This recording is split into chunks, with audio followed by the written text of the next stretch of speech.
Uy, natutulog na ang aking mga babies. So, ayan guys. 1 month na ito sila. At saka nag-ano silang kumain. Dahan-dahan na silang nag-practice para kumain. Yung isa kanina, nako, pinaglaruan yung buto.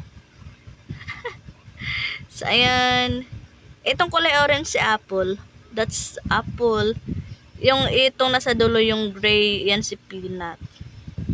Itong tatlong tricolor, ayan, meron dyan isa si Bubbles, si Gummy, at saka si Zoe. Ang problema kasi, pare-pareho lang sila, so, hindi ko matukoy kung saan dyan si Zoe, saan dyan si Bubbles. So, siguro pag laki-laki nalalagyan ko na lang yan ng color, may mga pangalan. Para hindi sila magkapalit-palit ng pangalan. Oh, grabe naman na yan, Apple. Bakit hindi naganan yung isang kapatid mo dyan? Si Apple is the only boy. The only boy of the 5 siblings.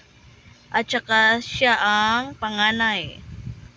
Kasi siya yung pinakaunang dumilat ang mata. Bilas ka dumilat nito eh. Siguro mga 5 days. 5 days dilat na yan. Yung ito, oh. Ayan. Ba't parang ano sila? Mga bansot. Marami namang didi yung nanay.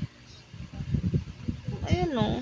Pero maliliksi kahit parang bansot. Siguro sa dami nila. Ayan.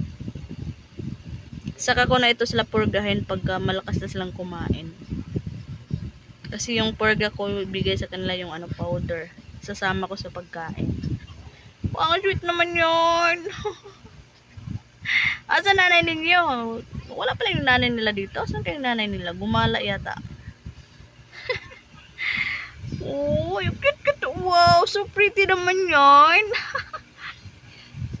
May pagka-Chinese na pala yung mata na isa ito. Ayun. Pagka ganitong edad sa pusa, yung mga mata nila nagkakamuta. Ba't kaya ganun, no?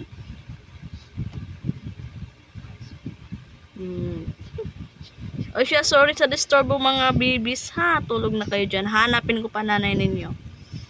Sila tulog na. Night night mga babies.